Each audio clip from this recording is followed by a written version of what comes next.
Are workers legally required to self-isolate when they are pinged by the NHS App?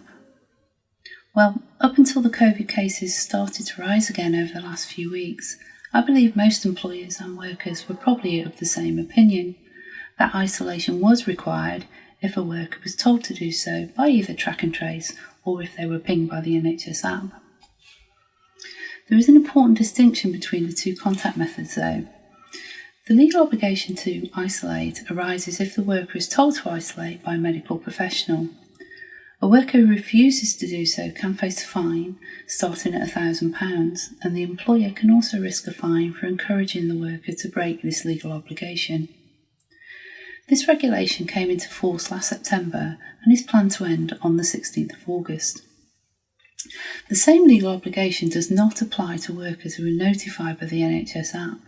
A worker who is pinged is advised to self-isolate. As it's advisory only, the worker is not required to self-isolate. So as the ping is advisory only, can employers encourage workers to ignore the app and to attend work?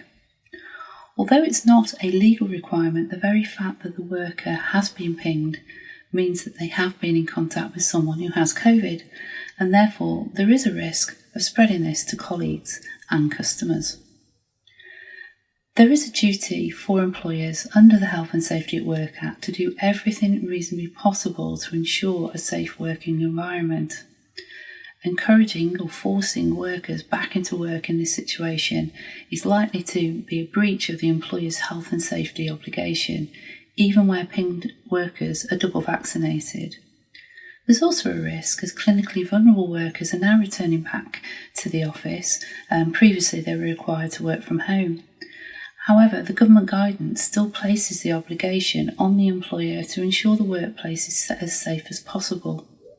By knowingly allowing pinged workers to come into contact with vulnerable groups is a risk up to an allegation of not providing a safe place of work. Other workers may also be worried about working alongside workers who've been in contact with COVID. There's also an obvious reputational risk to consider should an outbreak occur in the workplace.